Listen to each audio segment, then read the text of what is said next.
দর্শক স্বাগত 7 দিনে সপ্তাহের শেষ দিনের সন্ধ্যায় স্বাগত জানাই সবাইকে এই সপ্তাহের বড় এবং আলোচিত খবরগুলো নিয়ে কথা বলবার জন্য। শুরুতে দেখব এই সপ্তাহের বড় খবর কি।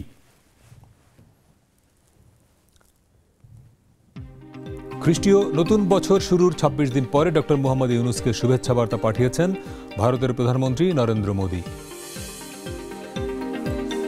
বাংলাদেশে থাকা রোহিঙ্গাদের জন্য খাদ্য সহায়তা অব্যাহত রাখার সিদ্ধান্ত যুক্তরাষ্ট্রের, ট্রাম্প প্রশাসনকে ধন্যবাদ প্রধান উপদেষ্টার। ভারতের সঙ্গে যেসব বিষয়ে বাংলাদেশ বঞ্চিত হয়েছে সেসব বিষয়ে ছাড় নয়, আগামী মাসে দিল্লির সম্মেলনে মূল আলোচ্য বিষয় হবে সীমান্ত হত্যা, বললেন বিজিবির মহাপরিচালক। হাসপাতালে 17 দিন চিকিৎসা নিয়ে লন্ডনের ছেলে তারেক রহমানের বাসায় বেগম খালেদা জিয়া, শিগগিরই দেশে ফেরার ইচ্ছা। অন্তর্বর্তী সরকার নিরপেক্ষ থাকতে না পারলে নির্বাচনের সময় একটি নিরপেক্ষ সরকার দরকার হবে, বললেন মির্জা ফখরুল। বিএনপি মহাসচিবের নিরপেক্ষ সরকারের দাবি আরেকটি ১/১১ সরকার গঠনের ইঙ্গিত, মন্তব্য নাহিদ ইসলামের।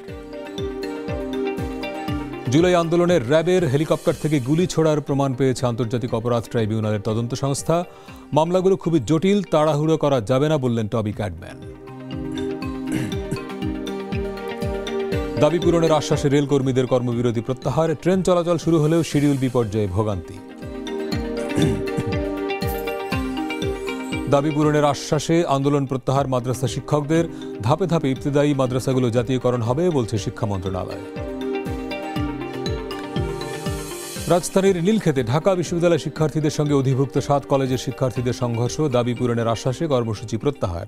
7 কলেজ নিয়ে স্বতন্ত্র বিশ্ববিদ্যালয় হবে, বললেন শিক্ষা উপদেষ্টা। ঢাকায় পাচারকালে শেরপুরে 2025 সালের প্রায় 9,000 মাধ্যমিক বই জব্দ। রাজধানীর সূত্রাপুরে বিভিন্ন গোডাউনে অভিযান চালিয়ে প্রায় 10,000 বই সহ 2 জনকে গ্রেপ্তার করেছে পুলিশ। বাংলা একাডেমি পুরস্কারের জন্য ঘোষিত নামের তালিকা স্থগিত, নীতিমালা রিভিউ করার কথা বললেন সংস্কৃতি উপদেষ্টা। বিতর্কিতরা বাংলা একাডেমি পুরস্কার পাবেন না, বললেন মহাপরিচালক। চলে গেলেন মুক্তিযুদ্ধের সেক্টর কমান্ডার সাবেক সেনা প্রধান KM শফিউল্লাহ, বয়স হয়েছিল 91 বছর। দর্শক, এই ছিল এই সপ্তাহের মোটামুটি বড় খবর। এর বাইরে আরও অনেক খবর ছিল, এখান থেকে কয়েকটি খবর নিয়ে আমরা কথা বলবো। আমরা আজকে আমন্ত্রণ জানিয়েছি লেখক এবং বিজ্ঞান ও সংস্কৃতি পত্রিকার সম্পাদক আলমগীর খানকে। আলমগীর খান, আমাদের সঙ্গে ঢাকার বাইরে থেকেও 2 জন যুক্ত হবেন অনলাইনে। তবে আমরা শুরু করি আলমগীর খান, আপনাকে দিয়ে এই সপ্তাহের একটা বড় খবর। নিশ্চয়ই আপনি দীর্ঘদিন ধরে যেহেতু শিক্ষা নিয়েই কাজ করেন, সেজন্যই আপনার কাছকে মূলত আমন্ত্রণ জানানো। ঢাকা শহরে অবস্থিত 7টি বড় কলেজ, এগুলো 2017 সালে সরকার ঢাকা বিশ্ববিদ্যালয়ের সঙ্গে যুক্ত করে দেয়, অধিভুক্ত করে দেয়, যে এর একাডেমিক প্রশাসনিক কার্যক্রম ঢাকা ইউনিভার্সিটি দেখবে। কিন্তু শুরু থেকেই যে অভিযোগটি ছিল যে এই 7টি কলেজের শিক্ষার্থীদের অভিযোগ যে তারা এক ধরনের বিমাতা সুলভ আচরণের শিকার হচ্ছেন। সেজন্য কিন্তু অনেকদিন ধরে আন্দোলন চলছিল এখান থেকে বের হয়ে যাওয়ার, এবং যেটি 5ই আগস্টের পরে খুব বড় আকার ধারণ করে। এবং এই ইস্যুটি নিয়ে সম্প্রতি নীলক্ষেতে সংঘর্ষে জড়ালেন ঢাকা বিশ্ববিদ্যালয় এবং এই 7 কলেজের শিক্ষার্থীরা।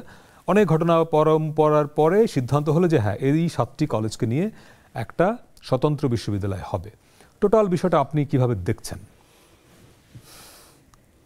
7 কলেজের যে সংকটটা, তারা যে বৈষম্যের কথা বলছে সেটা তো খুবই বাস্তব। তারা সেটা অনুভব করেছে এবং সেটা 7 কলেজ 2017-তে অধিভুক্ত হওয়ার পরে ব্যাপারটা তা না। এর আগে ঢাকা বিশ্ববিদ্যালয়ের অধীনে যে সমস্ত কলেজগুলো ছিল জাতীয় বিশ্ববিদ্যালয় করার আগে সব ক্ষেত্রেই সেটা ছিল, কিন্তু তাদের মধ্যে সেই ক্ষোভটা হয়নি, কারণ তখন সেই বিকল্প প্রস্তাবগুলো আসে নাই। তবে এটা বেশি বেড়ে গেছে 2017-এ, কারণ 2017-তে ঢাকা বিশ্ববিদ্যালয় সেই সক্ষমতা আরও হারিয়েছে। জাতীয় বিশ্ববিদ্যালয় করার পরে ঢাকা বিশ্ববিদ্যালয় সেই সক্ষমতা আরও হারায়। এই 7 কলেজকে তার অধিভুক্ত রেখে তার পরীক্ষা, তার শিক্ষা এগুলো পরিচালনা করার, পরীক্ষার প্রশ্নপত্র তৈরি করার সেই সক্ষমতা আরও হারায়। আর ঢাকা বিশ্ববিদ্যালয়ের যে মূল সংকট সেটা হচ্ছে ঢাকা বিশ্ববিদ্যালয় বাংলাদেশের একটি সবচেয়ে বড় এবং সবচেয়ে স্বনামধন্য প্রতিষ্ঠান, প্রাচ্যের অক্সফোর্ড বলে পরিচিত, এবং এইটি তার মধ্যে এক ধরনের আইডেন্টিটি ক্রাইসিস তৈরি করেছে, আইডেন্টিটি ডমিনেন্স তৈরি করেছে। অন্যদের সঙ্গে তার সম্পর্কের একটা অবনতি ঘটেছে, সেটা হচ্ছে আইডেন্টিটির যে ক্রাইসিস সেটি তৈরি হয়েছে। ঢাকা ইউনিভার্সিটির শিক্ষক এবং প্রশাসন অন্য যারা আছে, তার অধিভুক্ত যারা আছে, তাদের সমান চোখে দেখে না, তাদেরকে অবজ্ঞার চোখে দেখে থাকে। এবং এইটা 7 কলেজ যখন অধিভুক্ত হয়েছে তখন সেটা অনেক বেশি প্রকাশিত হয়েছে। দেখা গেছে যে 7 কলেজের শিক্ষার্থীরা যেমন হেনস্থার শিকার হয়েছে, 7 কলেজের অধ্যক্ষরাও এবং শিক্ষকেরাও কিন্তু ঢাকা বিশ্ববিদ্যালয়ে সেই সম্মানটা পায় না। এবং যেটা আমরা দেখেছি 17 সাল পর্যন্ত তো এই কলেজগুলো, ঢাকা কলেজ, বদরুন্নেসা, ইডেন, এরা তো জাতীয় বিশ্ববিদ্যালয়ের আন্ডারে ছিল, তাই না? তাতে অসুবিধা কি ছিল? মানে কেন হঠাৎ করে ঢাকা ইউনিভার্সিটির সঙ্গে যুক্ত করার দরকারটা কি ছিল? ঢাকা ইউনিভার্সিটি নিজেই একটা বড় প্রতিষ্ঠান, তার নিজেরই কাজের শেষ নাই, সে নিজেই অনেক অনেক জায়গায় ওভারবার্ডেন, সেইখানে আপনি আরো বড় 7টা কলেজকে তার সঙ্গে যুক্ত করলেন কেন? মানে এই সিদ্ধান্তটা আদৌ কোনো যৌক্তিক সিদ্ধান্ত ছিল কি? সিদ্ধান্তটা ভুল ছিল, তবে উদ্দেশ্যটা ছিল যে তখন প্রধানমন্ত্রী, তৎকালীন প্রধানমন্ত্রী ভাবছিলেন যে এই 7 কলেজের শিক্ষার মান তাতে উন্নত হবে, কারণ জাতীয় বিশ্ববিদ্যালয়ের অধীনে সকল রকমের কলেজ আছে, ভালো মন্দ সব ধরনের কলেজে আছে, এবং জাতীয় বিশ্ববিদ্যালয় গড়ার পরে কিন্তু অনেক বেশি কলেজ বাংলাদেশে তৈরি হয়েছে, কারণ ব্যাপক পরিমাণে স্টুডেন্ট এসএসসি এইচএসসি পাশ করেছে, তাদেরকে উচ্চশিক্ষার চাহিদা আছে, উচ্চশিক্ষা ভর্তি হওয়ার জন্য অনেক কলেজ তৈরি হয়েছে। তা স্বাভাবিকভাবেই জাতীয় বিশ্ববিদ্যালয়ের অধীনে যে কলেজগুলো, তাদেরকে মূল্যায়ন করাটা কঠিন হয়ে পড়ে, ভালো মন্দের বাছবিচার করাটা কঠিন হয়ে পড়ে। সেই ক্ষেত্রে তারা মনে করেছে যে ঢাকা বিশ্ববিদ্যালয়ের আন্ডারে এই 7 কলেজ যারা তুলনামূলকভাবে ভালো কলেজ ঢাকার শহরের, তাদের ক্ষেত্রে শিক্ষার মানের উন্নতি হবে। কিন্তু সেটা দেখা গেছে তার নতুন সংকট তৈরি হয়েছে, সেটা হচ্ছে তার সম্পর্কের অবনতি ঘটেছে ঢাকা বিশ্ববিদ্যালয়ের শিক্ষকদের সঙ্গে, 7 কলেজের শিক্ষার্থীদের, প্রশাসনের সঙ্গে শিক্ষার্থীদের, এবং যে কোনো কিছুর জন্য কিন্তু 7 কলেজের শিক্ষার্থী, প্রত্যেক শিক্ষার্থীকে ঢাকা বিশ্ববিদ্যালয়ে আসতে হয় তার সার্টিফিকেটের জন্য, যে কোনো কিছুর জন্য, যেটা 7 কলেজের যারা দূরবর্তী শিক্ষার্থী, যারা দূরে থাকে, তাদেরকে বারবার করে ঢাকা বিশ্ববিদ্যালয়ে আসা সম্ভব না। এবং 2019-এ এরকম একটা সিদ্ধান্ত হয়েছিল তাদের জন্য একটা আলাদা ডেস্ক করা, সেই ডেস্ক কিন্তু করা হয়নি। তো এগুলো না করার কারণে কিন্তু তারা তাদের যে সেবাটা পাওয়ার কথা সেটা কিন্তু পায় নাই। তারা নিজ শিক্ষা প্রতিষ্ঠান থেকে যে সেবাটা তারা আশা করে সেটা পায় না। যেটা আমরা দেখেছি প্রফেসর মামুনের সঙ্গে যখন তাদের যে তর্ক বিতর্ক হয়েছে, সেখানে কিন্তু প্রফেসর মামুনের সেই আধিপত্যবাদী দিকটা কিন্তু বোঝা গেছে, এবং এইটা একটা প্রতীক হিসেবে বলা যেতে পারে সবার মধ্যে এই ব্যাপারটা কিন্তু আছে যে তারা তুলনামূলকভাবে ছাত্র শিক্ষক হলেই সে একটু নিজেকে সুপিরিয়র মনে করে, রাইট। এবং এটা এই সংঘর্ষেরও একটা কারণ হয়েছে। ছাত্রদের মধ্যে তো সংঘর্ষের কোনো কারণ ছিল না, তারা উভয়ই কিন্তু কেন জড়াবে নিজেদের মধ্যে, তারা উভয়ই কিন্তু বৈষম্য বিরোধী আন্দোলনের সঙ্গে ছিল। ঢাকা বিশ্ববিদ্যালয়ের শিক্ষার্থী এবং 7 কলেজের শিক্ষার্থী সহ সারা বাংলাদেশের পাবলিক, প্রাইভেট, বিশ্ববিদ্যালয়, কলেজের সকলে মিলে কিন্তু এই মুভমেন্টের সঙ্গে ছিল। কিন্তু বিভেদটা আমরা দেখতে পাচ্ছি সাম্প্রতিককালে কিন্তু ছাত্রদের মধ্যে বিভাজনটা তৈরি হয়ে যাচ্ছে। এই তৈরির কারণ কিন্তু এক ধরনের আইডেন্টিটি, যে অহমিকা, সেইটা হচ্ছে আইডেন্টিটি ক্রাইসিস এবং অহমিকা, সেটা হচ্ছে একটা কারণ। ঢাকা বিশ্ববিদ্যালয়ের শিক্ষার্থীরা হঠাৎ করে তারা মনে করলো যে তাদের বিশ্ববিদ্যালয় আক্রমণ করতে যাচ্ছে। সেটা কেন করবে? কিন্তু তারা সেটা কেনই বা মনেই বা করবে কেন তাদেরকে এভাবে উস্কানি দেওয়া সম্ভব হবে? তো এই যে একটা আমরা এবং তোমরা, এই যে বিভাজনটা, এই বিভাজনটা কিন্তু এখানে কাজ করেছে, যেটার কোনো প্রয়োজন ছিল না ছাত্রদের। সেই ক্ষেত্রে কিন্তু তাদের দাবিটা খুবই যৌক্তিক, কারণ 7 কলেজকে নিয়ে যদি একটি বিশ্ববিদ্যালয়ের কাঠামো তৈরি করা হয়, যে সমস্যাগুলো তারা এখন মুখোমুখি হচ্ছে ঢাকা বিশ্ববিদ্যালয়ে, সেই সমস্যাগুলো কিন্তু তখন তারা মুখোমুখি হবে না তার নিজের বিশ্ববিদ্যালয় মনে হয়। এখানে দুটি প্রস্তাব ছিল, যেমন ধরেন আপনি খেয়াল করবেন এই 7টি কলেজের একটি হচ্ছে তিতুমির কলেজের শিক্ষার্থীরা পূর্ণাঙ্গ বিশ্ববিদ্যালয় দাবি করেন, এবং তারা সম্প্রতি তাদের কলেজের মূল ফটকের সামনে ব্যানার টানিয়ে দিয়েছেন তিতুমির বিশ্ববিদ্যালয় লিখে। অনেকে এটি নিয়ে সোশ্যাল মিডিয়ায় ট্রলও করেছেন যে ব্যানার চেঞ্জ করে দিলেই নাম চেঞ্জ হয়ে যায় কিনা, সেটা অন্য তর্ক। এখন ধরেন কেউ চায় পূর্ণাঙ্গ বিশ্ববিদ্যালয়ে, তিতুমির যদি বলে যে আমি আলাদা বিশ্ববিদ্যালয় চাই, ঢাকা কলেজ তার চেয়ে বড় কলেজ, প্রাচীন কলেজ, তা সেও বলবে যে আমি বিশ্ববিদ্যালয় চাই।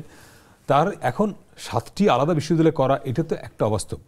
আবার এই যে 7টি কলেজকে নিয়ে আলাদা স্বতন্ত্র বিশ্ববিদ্যালয় করা, সেটারও দরকার কিনা, মানে সেটা বাস্তবসম্মত কতটুকু?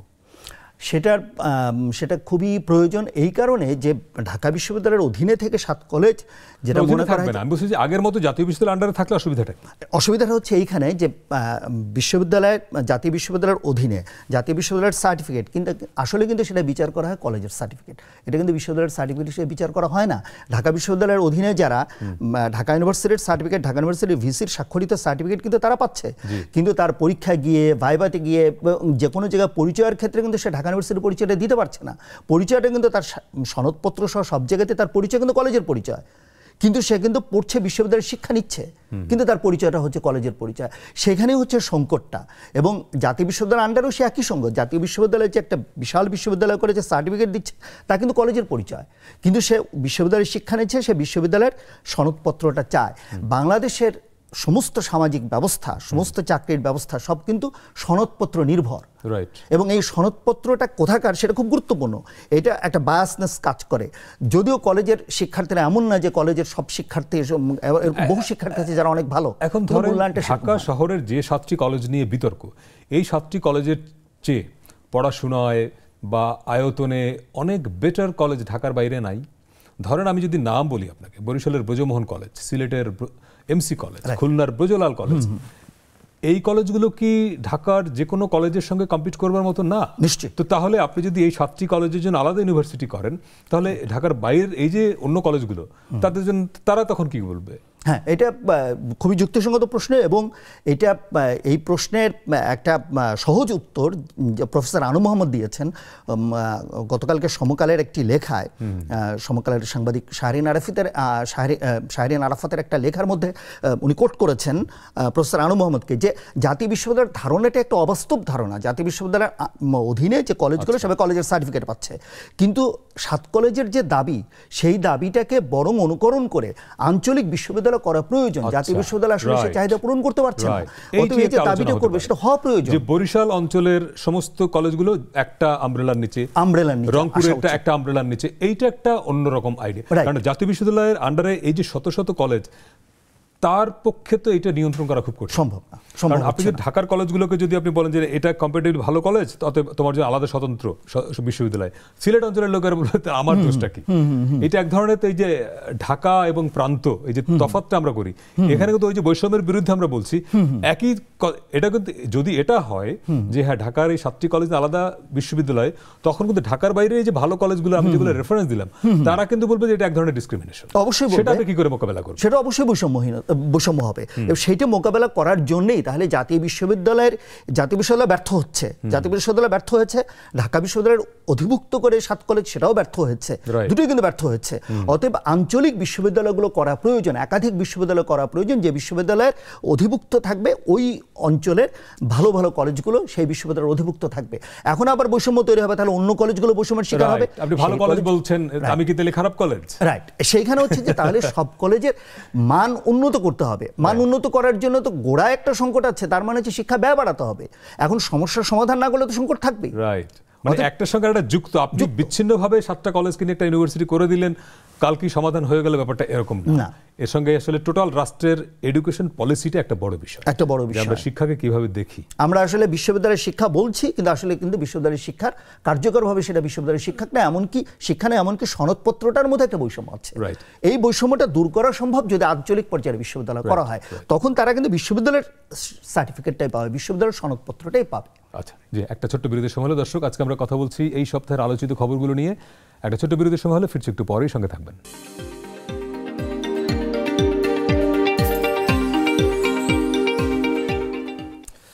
দর্শক, বিরতির পরে আবারও স্বাগত। 7 দিনের সপ্তাহের আলোচিত এবং উল্লেখযোগ্য খবরগুলি নিয়ে কথা বলছি। আমাদের সঙ্গে স্টুডিওতে আছেন বিজ্ঞান ও সংস্কৃতি পত্রিকার সম্পাদক লেখক আলমগীর খান, এবং অনলাইনে কক্সবাজার থেকে যুক্ত হয়েছেন সমুদ্র বিজ্ঞানী এবং অবসরপ্রাপ্ত সচিব সৈয়দ মাহমুদ বেলাল হায়দার। জনাব বেলাল হায়দার, আপনাকে স্বাগত জানাই। এই সপ্তাহের একটা খবর আমরা খেয়াল করলাম যে সম্প্রতি প্রায় 70টি কচ্ছপ, মৃত কচ্ছপ ভেসে এসেছে কক্সবাজারের সমুদ্র সৈকতে, এবং এই মাসেই বোধহয় অনেক 80টির প্রায় 100 মৃত কচ্ছপ ভেসে এলো। এটার ব্যাখ্যা কি? ধন্যবাদ। যে কচ্ছপগুলো সমুদ্র সৈকতে ভেসে এসেছে মূলত সেগুলো হচ্ছে যে অলিভ রিডলি টার্টেল বা অলিভ রিডলি কচ্ছপ বলে। এগুলো মূলত ভারত মহাসাগর, প্রশান্ত মহাসাগর, আটলান্টিক মহাসাগরে বিচরণ করে। আর এদের আপনার প্রজনন কাল হচ্ছে আপনার নভেম্বর থেকে মার্চ পর্যন্ত। এই নভেম্বর থেকে মার্চ পর্যন্ত সময়ে এরা উপকূলে দল বেঁধে আসে এবং দল বেঁধে ডিম পাড়তে আসে। এইটাকে আপনার বলে আড়ি বাঁধা। পৃথিবীর অন্য কোনো প্রাণীর এটা দেখা যায় না। এই অলিভ রিডলির ক্ষেত্রে দেখা যায় যে এরা দল বেঁধে সমুদ্র বালিয়াড়িতে বাসা বাঁধার জন্য আসে এবং ডিম পাড়ার জন্য আসে। আমাদের এই বালিকাময় সমুদ্র সৈকত, যে সোনাদিয়া থেকে শুরু করে টেকনাফ পর্যন্ত এই অঞ্চলটুকুতে তারা মূলত ডিম পাড়তে আসে। তো লক্ষ্য করলে দেখবেন যে আমাদের কক্সবাজারের পাশেই ঠিক যে এই যে একটি বৃহৎ মৎস্য আপনার বিচরণ ক্ষেত্র রয়েছে, আমরা ফিশিং গ্রাউন্ড রয়েছে দুটি। একটি হচ্ছে সাউথ পেসেস, একটা হচ্ছে সাউথ অফ সাউথ পেসেস। এই অলিভ রিডলিকে ডিম পাড়তে আসতে গিয়ে এই মৎস্য ক্ষেত্রগুলোকে পার হয়ে অতিক্রম করে উপকূলে আসতে হয়। এই ফিশিং গ্রাউন্ডগুলোতে হাজার হাজার যান্ত্রিক অযান্ত্রিক বাণিজ্যিক ট্রলার দাপিয়ে বেড়ায়, বিচরণ করে। এবং এই মৎস্য ক্ষেত্রগুলোতে আপনার প্রচুর ভৌত ভূত জাল, ভূত জাল বলে আর কি, যেটা হচ্ছে যে গোস্ট নেট রয়েছে। এই অলিভ রিডলি যখন ডিম পাড়তে আসে তখন এই জালে তারা আটকা পড়ে যায়। আচ্ছা। আটকা পড়ে গেলে তখন এই জাল থেকে যখন ছাড়াতে যায় তখন দেখা যায় যে জেলেরা এদের ফ্লিপার গুলো কেটে দেয় এবং জাল থেকে ছাড়াতে গিয়ে তারা মারা যায়। এবং বড় যে সকল আপনার বাণিজ্যিক ট্রলার রয়েছে, বাণিজ্যিক নৌযান রয়েছে যেগুলো বিশাল আকৃতির মাছ আহরণ করে, এদের মধ্যে তখন দেখা যায় যে আপনার কাছিমগুলো সেই জালে আটকা পড়ে এবং সাফোকেশনে তারা মারা যায়। এবং ট্রলারগুলো যখন মাছ জাল থেকে মাছগুলো যখন বের করে তখন এই মৃত কাছিমগুলোকে তারা সাগরে ফেলে দেয়। আমরা দেখেছি যে এই প্রজনন মৌসুমে আপনার উখিয়া থেকে শুরু করে আপনার আপনার সাবরং পর্যন্ত এই বিশাল অঞ্চলে প্রায় গত সপ্তাহে শতাধিক কাছিম মৃত অবস্থায় ভেসে এসেছে এবং এদের প্রত্যেকের শরীরে আপনার আঘাতের চিহ্ন রয়েছে, কারো ফ্লিপার কাটা, কারো গায়ে আপনার জাল পেঁচিয়ে রয়েছে। আমাদের এই ফিশিং গ্রাউন্ডের মধ্যে প্রচুর আপনার গোস্ট নেট আছে। এই গোস্ট নেট গুলোতে তারা জড়িয়ে যায় ডিম পাড়তে এসে এবং প্রজনন করতে এসে এরা মর্মান্তিক ভাবে মৃত্যুবরণ করে। জনাব বেলাল হায়দার, এই যে ঘোস্ট নেটের কথা বললেন আপনি যে জালগুলোর কথা বললেন ঘোস্ট নেট বলছেন যেটিকে, এগুলো কি অবৈধ? এই জালগুলো হচ্ছে যে সেই জালগুলোকে গোস্ট নেট বলে। মাছ ধরতে গিয়ে জেলেরা অনেক সময় তাদের জাল ছিঁড়ে যায়, পরিত্যক্ত জাল ওরা তখন সাগরে ফেলে দেয়, এই জালগুলো তখন সাগরে বিচরণ করতে থাকে। বুঝতে পেরেছি। আচ্ছা। এবং আমাদের এখানে কিছু ক্ষতিকর জালও ব্যবহার করা হয়, যেমন ভাষা জাল নামে একটা জাল ব্যবহার করা হয় আমাদের এই মৎস্য আহরণ ক্ষেত্রের মধ্যে, যে ফিশিং গ্রাউন্ডে। এই ভাষা জালটা একটা ট্র্যাপ, একটা ফাঁদ মাছ ধরার জন্য। এই ভাষা জালগুলো তো তারা কিন্তু জেলে আপনার কাছিমগুলো আটকা পড়ে মারা যায়। আমরা বেশ কিছু কাছিমের নমুনা দেখেছি যেগুলোর মধ্যে আপনার কারেন্ট জাল পেঁচিয়ে আছে। তো কাছিম সাধারণত কারেন্ট জালকে শনাক্ত করতে পারে না, এরা ডিম পাড়তে আসার সময় এরা এই জালেও আটকা পড়ে যায়। জনাব বেলাল হায়দার, এই যে আপনার প্রচুর এই যে অসংখ্য বিষয়টা হচ্ছে এই যে অসংখ্য কচ্ছপ মারা যাচ্ছে আমাদের এই উপকূলে এসে, এইটি কি সমুদ্রের যে জীববৈচিত্র্য তাতে কোনো নেতিবাচক প্রভাব ফেলে? সমুদ্রে যেটা নেতিবাচক প্রভাব ফেলে, এটা আপনার সমুদ্রের বাস্তুতন্ত্র রক্ষার জন্য এই কাছিমের কিন্তু একটা বিশাল ভূমিকা রয়েছে। আপনার এরা মূলত এরা হচ্ছে অমনিভোরাস একটি প্রাণী, সব ধরনের জিনিস এরা খায়। এই যে সমুদ্রে যত পচা গলা জিনিস আছে যেগুলো সমুদ্রে মাছ বা প্রাণী, অন্যান্য প্রাণী মারা যায়, সেগুলো কিন্তু ওরা ভক্ষণ করে। এবং এ কারণে এদেরকে কিন্তু সমুদ্রের ঝাড়ুদারও বলা হয়ে থাকে। এরা কিন্তু এই সমুদ্রের ক্লিন আপ করে। দ্বিতীয়টা হচ্ছে আপনারা দেখবেন যে তাপমাত্রা বৃদ্ধির কারণে বিশ্বের বিভিন্ন সমুদ্রে আপনার জেলিফিশের প্রচুর বিস্তার ঘটেছে, যেটিকে আমরা জেলিফিশ ব্লুম বলে থাকি। কাছিমের কিন্তু সবচেয়ে প্রিয় খাবার হচ্ছে যে জেলিফিশ। এই জেলিফিশকে কাছিম ভক্ষণ করে এবং আপনার জেলিফিশের যে বিস্তার সেটিকে নিয়ন্ত্রণ করার জন্য কাছিম কিন্তু অত্যন্ত গুরুত্বপূর্ণ একটি ভূমিকা রাখে এবং সমুদ্রের যে খাদ্য শৃঙ্খল সেটিকে নিয়ন্ত্রণ করে। যদি কাছিম না থাকে তাইলে কিন্তু জেলিফিশের প্রচুর বিস্তার ঘটবে এবং একটি ইকোসিস্টেমের মধ্যে মৎস্যশূন্য হয়ে যাওয়ার সম্ভাবনা আছে জেলিফিশের কারণে। কারণ জেলিফিশ আপনার ছোট মাছ খেয়ে থাকে, মাছের লার্ভি খেয়ে থাকে এবং একটি বাস্তুতন্ত্রে দেখা যায় যে মৎস্যবিহীন হয়ে যায় যদি জেলিফিশের বিস্তার ঘটে। একটা বিষয় যে জেলেদের বোধহয় সচেতন হবার প্রয়োজন আছে, তাদেরকে মেসেজটা দেওয়া যে তোমরা জালগুলোকে এরকম ফেলে দিও না সমুদ্রে, মানে তাদেরকে একটু সচেতন করবার প্রয়োজন আছে। এটিতে জেলেদেরকে একটি প্রশিক্ষণের ব্যাপার আছে, যে কারণে ওরা যখন ওদের জালে যখন ধরা পড়ে কাছিম কিন্তু সাথে সাথে মারা যায়। ওরা এই জাল থেকে ছাড়াতে গিয়ে তারা তাদের কাছিমের ফ্লিপার কেটে দেয়।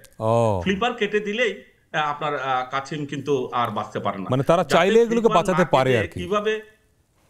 কিভাবে এটাকে বের করে আনা যায় সে ব্যাপারে আমার মনে হয় উপকূলের জেলেদেরকে একটা প্রশিক্ষণ দেওয়ার ব্যাপার রয়েছে। জি জনাব বেলাল হায়দার। জি জি, এখানে আরেকটি বিষয় বলি, আমাদের যেটি সবচেয়ে বেশি আতঙ্কের বিষয় সেটি হচ্ছে যে বিশ্বের অন্যান্য দেশে, অন্যান্য এলাকায় যেখানে এই অলিভ রিডলি টার্টেল আছে, জি সেখানে কিন্তু কাছিমরা এই অলিভ রিডলি দল বেঁধে ডিম পাড়তে আসে। আমাদের পার্শ্ববর্তী যে উড়িষ্যা আছে, উড়িষ্যা জি উপকূলে আমরা দেখেছি যে আমাদের কাছে অজস্র ভিডিও তথ্য প্রমাণ আছে, হাজার হাজার কাছিম এই প্রজনন মৌসুমে পূর্ণিমার রাতে দল বেঁধে ওরা ডিম পাড়তে আসে এবং ডিম পেড়ে ওরা নির্বিঘ্নে সমুদ্রে ফিরে যায়। কিন্তু আমাদের দেশে যে উপকূলীয় অঞ্চল আছে, যে সোনাদিয়া থেকে শুরু করে সেন্ট মার্টিন পর্যন্ত, এখানে কিন্তু আমরা দল বেঁধে ডিম পাড়তে আসতে দেখি না। এই যে ফেনোমেনা, এটিকে কিন্তু আপনার বলা হয় আড়িবাদা। আড়িবাদা করতে আমরা দেখি না।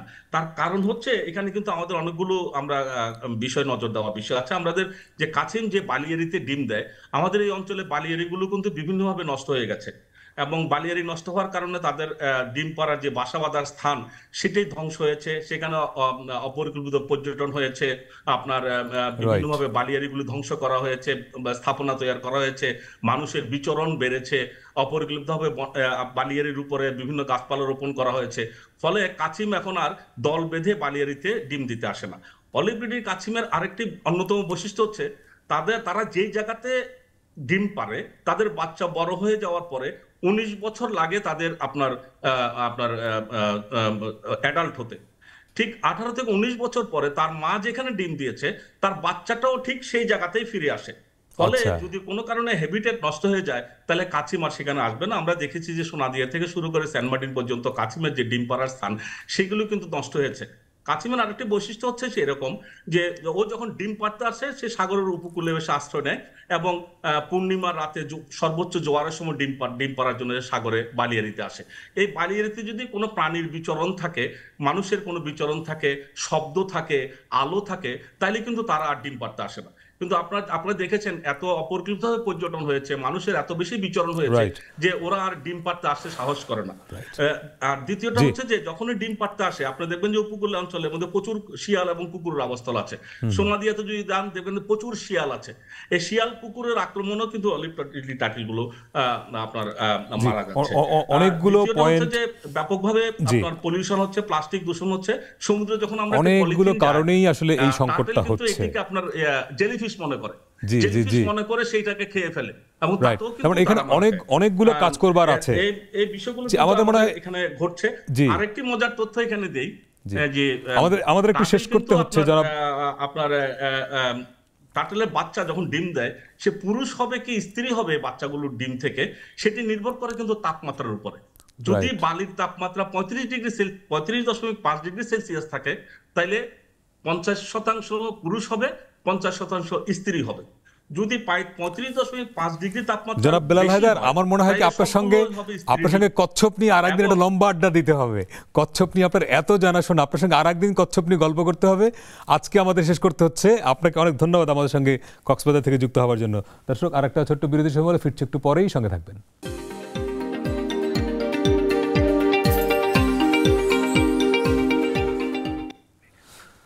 বিরতির পরে আবার স্বাগত। 7 দিনে সপ্তাহের আলোচিত খবরগুলো নিয়ে কথা বলছে। আমাদের সঙ্গে স্টুডিওতে আছেন আলমগীর খান, লেখক ও সম্পাদক।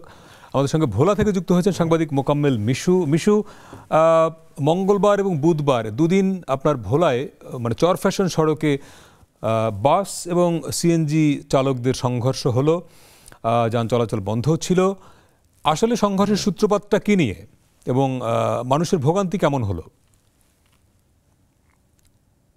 ধন্যবাদ।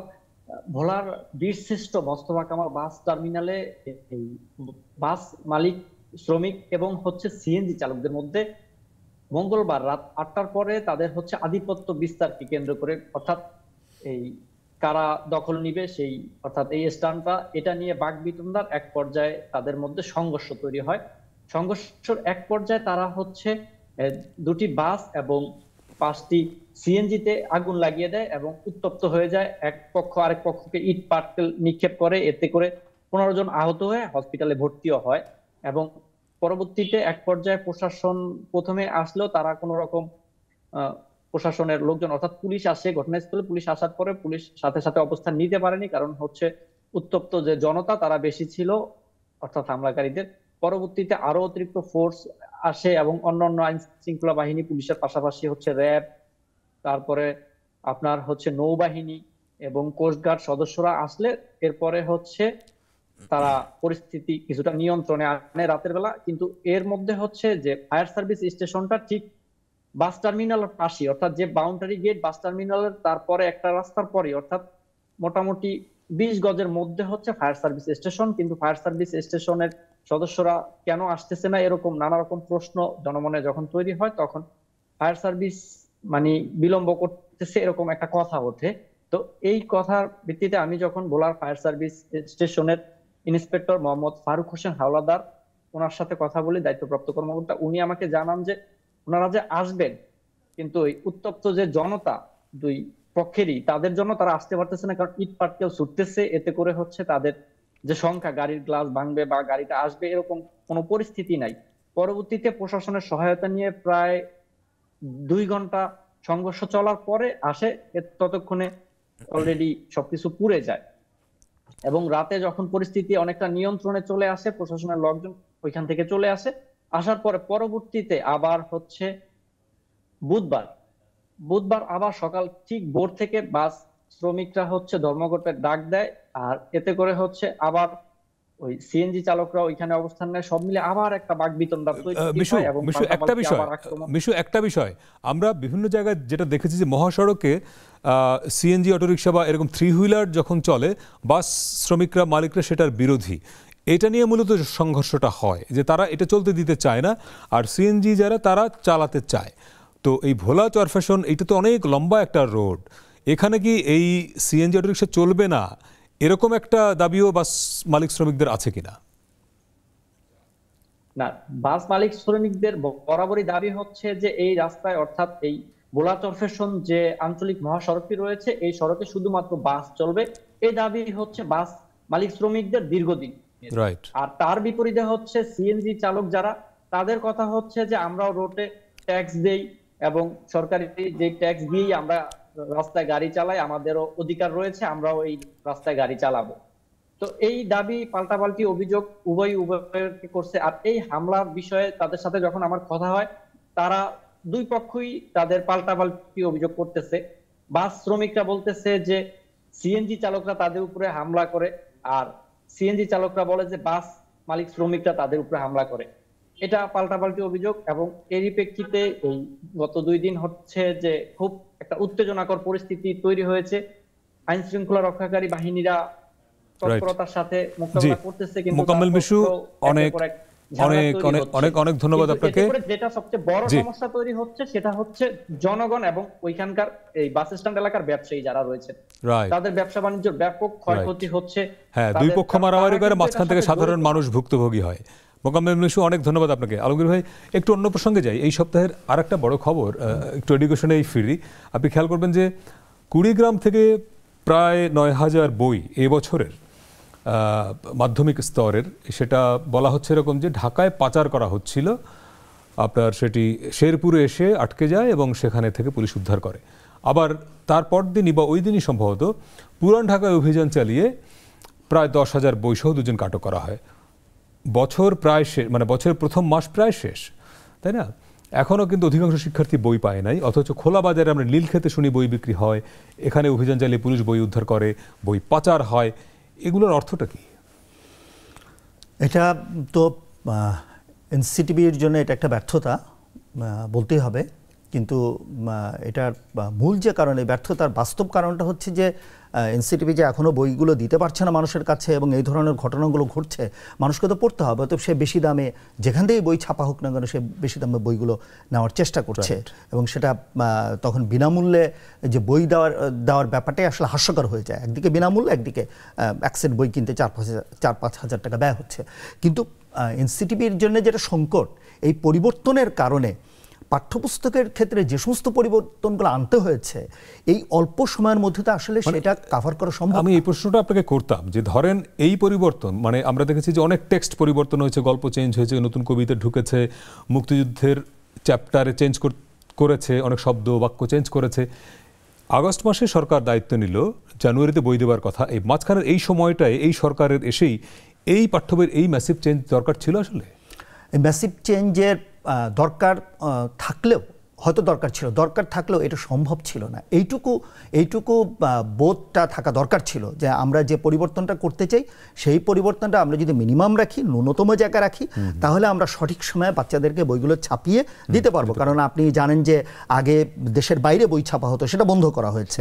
বইয়ের প্রকাশনার মান উন্নত করা হয়েছে, এগুলো কোনো সন্দেহ নেই যে বইয়ের প্রকাশনার মান, কাগজের মান, সেগুলোকে রক্ষা করার চেষ্টা করা হচ্ছে। এবং এটার সঙ্গে যে লুটপাট, সেটা অনেকটা বন্ধ করা হয়েছে। এইগুলো করে কিন্তু বইটা সঠিক সময় দেওয়া সম্ভব না। তাহলে দরকার ছিল পরিবর্তনটা মিনিমাম জায়গাতে রাখা, যাতে আমি সেটাকে পৌঁছাতে পারি, কিন্তু সেই বইগুলো ছাত্রদের হাতে দিতে পারি। সেটা না করার কারণে ব্যাপক পরিমাণে পরিবর্তনের ঝুঁকিটা নেওয়ার কারণেই কিন্তু ঘটনা ঘটেছে। কিন্তু পাঠ্যপুস্তকের পরিবর্তন তো এভাবে করা উচিত না। পাঠ্যপুস্তকের পরিবর্তন সবসময় ধীর গতিতে হওয়া উচিত। এবং ধরেন জুলাই মাসে যেই অভ্যুত্থানটি হলো, সেইটার গল্প বা সেইটার কাহিনী আমার পরের 4-5 মাসের মধ্যেই বইতে ঢুকাইতে হবে কেন? মানে এটা তো আমি নেক্সট ইয়ারে পারতাম, বা পরবর্তীতে সরকার এসে, তাই না? এবং সেখানে ভুল হয়েছে, ভুল তাড়াহুড়ো করতে গেলে তো আপনার ভুল হবেই। একটা হিস্ট্রি তো না, এটা তো একটা জিনিস কি ইতিহাস হতে দিয়ে কাঠখড় পুড়িয়ে ওটার মধ্যে তর্ক বিতর্ক হয়ে একটা জায়গায় আসবে, তারপরেও টেক্সটে একটা নতুন প্রজন্মের হাতে আপনি যখন একটা হিস্ট্রি দিবেন, জুলাই আগস্টে হলো, আপনি জানুয়ারি মাসেই সেই ঘটনাগুলোকে আপনি এমনভাবে দিলেন, এই তাড়াহুড়োটার পেছনে অন্য কোনো মানে ইন্টেনশন কাজ করেছে যে পরবর্তীতে সরকার এসে এটা যুক্ত করবেন, এরকম ইন্টেনশন কাজ করেনি। কিন্তু আমাদের পুরো শিক্ষা ব্যবস্থার, শিক্ষা মন্ত্রণালয়ের সব জায়গাতেই ফোকাসটা থাকে সবকিছুর হচ্ছে পাঠ্যপুস্তকের মধ্যে থাকতে হবে। সব বইতে কেন পাঠ্যপুস্তকে না থেকে তো প্রত্যেক শিক্ষা প্রতিষ্ঠানে লাইব্রেরি আছে বা লাইব্রেরি করার কথা। লাইব্রেরিগুলোতে এই সমস্ত বইগুলো রেফারেন্স বই আকারে দিলেই হয়। এই সমস্ত অনেক বই প্রকাশিত হচ্ছে। এবং এই আগামী মাসেই মানে ফেব্রুয়ারি কয়েকদিন পরেই আপনার এই যে বইমেলা শুরু হচ্ছে, সেখানে নিশ্চয়ই এবার জুলাই অভ্যুত্থানের অনেক বই আসবে, তো সেখানে থাকতে পারতো। এবং অনেকে তো তার যে যার মতো করে ন্যারেটিভ দিয়ে লিখবেন, পাঠকরা ওখান থেকে মানে কোনটা নেবেন না, মানে পাঠ্য বইতেই, মানে বাচ্চাদের বইতেই আমার এখনই এটা দিতে হবে, এই তাড়াহুড়োটা, এই প্রবণতাটা হচ্ছে এক ধরনের সব সরকারের মধ্যেই থাকে। বাচ্চাদের মনের মধ্যে সেটাকে গেঁথে দিয়ে দিতে হবে। অনেকটা যদি বলি সব সরকারই করে, আগের সরকারও করেছে, সরকার করেছে, না গেঁথে দেওয়া তো যায় না শেষ পর্যন্ত, যায় না। এটা এক ধরনের মগজ ধোলাইয়ের মতো, জোর করে মগজ ধোলাইয়ের মতো। মুক্তিযুদ্ধ, বঙ্গবন্ধু ইস্যুতে যে পরিমাণ টেক্সট আমাদের হাজার হাজার বই ছাপা হয়েছে গত কয়েক বছরে, এবং বাচ্চাদের পাঠ্য বইতে সহ, তারপরে হলো কি আপনার, তারপর জুলাই অভ্যুত্থান তো হলো। অতএব স্বাভাবিকভাবেই ওই চেষ্টাটা না করে, পাঠ্যপুস্তকের মধ্যে সবকিছু ঢোকানোর চেষ্টা না করে, যেটা করে রেফারেন্স বইটা রাখা প্রয়োজন, সব শিক্ষা প্রতিষ্ঠানে লাইব্রেরিটাকে শক্তিশালী করা প্রয়োজন, এবং ছেলে মেয়েদেরকে, শিক্ষার্থীদেরকে উৎসাহিত করা প্রয়োজন যে বাইরে বই আছে, সেই বইগুলো তাদেরকে পড়তে হবে। এটা কারিকুলামের মধ্যে যুক্ত করলে আরও ভালো। বাইরের বই পড়াটাকে কারিকুলামের সঙ্গে যুক্ত করে দেওয়া, যাতে তাদের সৃজনশীলতা প্রকাশিত হয়, এবং যে কোনো কিছুর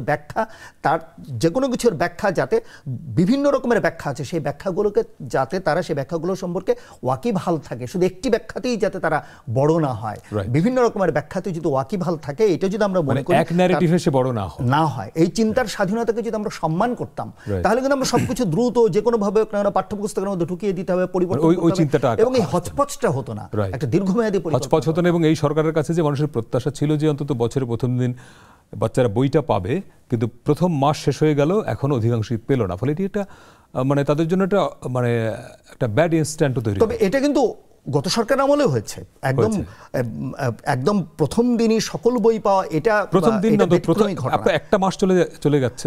এটা এর আগের সরকারও এরকম পরিবর্তনটা হয়েছে। এই সরকারের ক্ষেত্রে প্রশ্নটা উঠেছে নতুন সরকার বলে দাবিটা বেশি উঠেছে। নতুন সরকার বলে অনেক বেশি চোখে পড়ছে, প্রত্যাশাটা বেশি। আরেকটা বিরতি নিয়ে আসছি দর্শক, আরেকটা বিরতি সময় হলে ফিরছে, একটু পরেই সঙ্গে থাকবেন।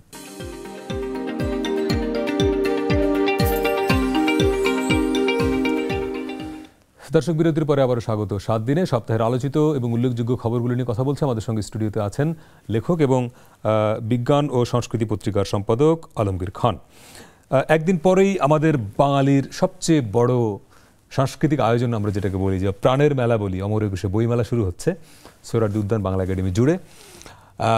এই ছবিটা হচ্ছে 1986 সালে সম্ভবত একাডেমি মেলার ছবি। তো এই মেলা ঘিরে লেখক, পাঠক, প্রকাশক, মুদ্রণ ব্যবসায়ী সবার একটা সারা বছরের অপেক্ষা থাকে যে এই সময় নতুন হাজার হাজার বই আসবে, প্রচুর বিক্রি হবে, এবং আমাদের বই শিল্পের মূল বিক্রিটা আসলে মেলা কেন্দ্রিক। তো সব কিছু মিলিয়ে এবছর একটা নতুন ধরনের সরকারের অধীনে এইবারের মেলাটি হচ্ছে। লেখক হিসেবে, একই সঙ্গে পাঠক হিসেবে আপনার কি প্রত্যাশা?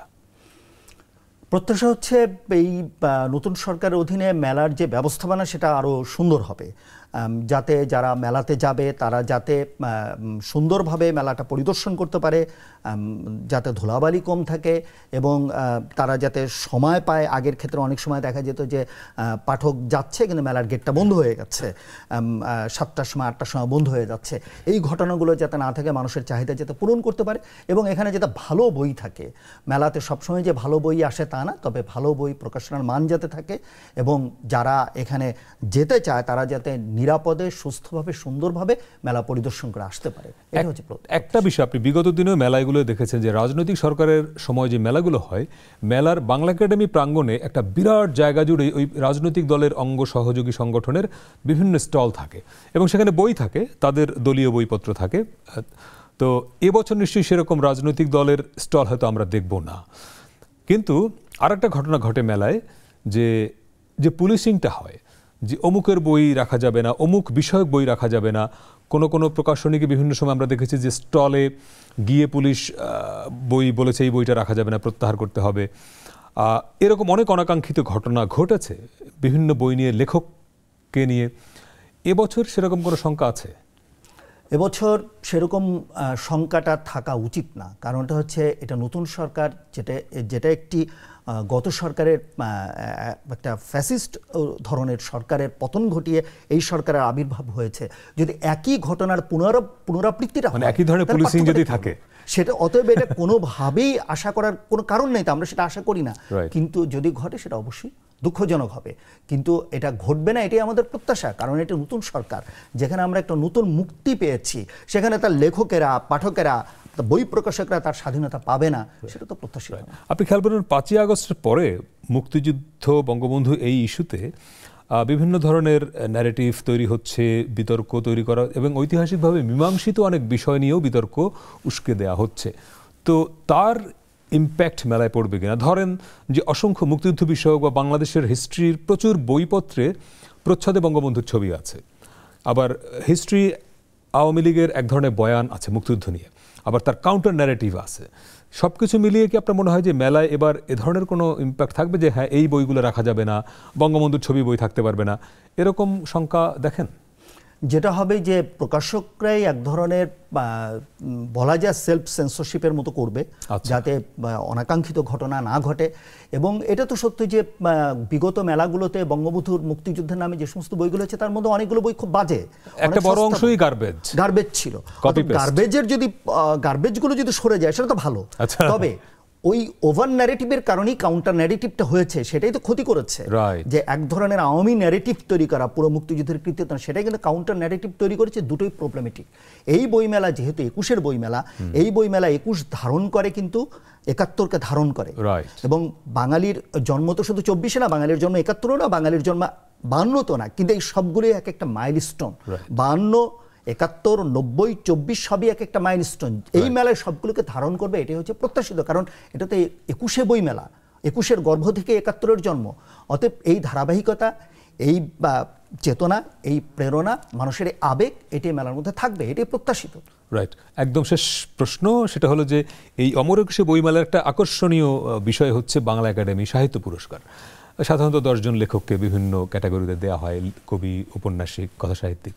এবছরের যেটা ঘটনা ঘটলো, যে ঘোষণা করা হলো 10 জনের নাম, সোশ্যাল মিডিয়ায় এটা নিয়ে তোলপাড় হলো, এরপরে স্থগিত করা হলো এবং সংস্কৃতি উপদেষ্টা বললেন যে নীতিমালা রিভিউ করা হবে এবং বাংলা একাডেমির ডিজি তিনি বললেন যে বিতর্কিত লেখকরা এই পুরস্কার পাবেন না।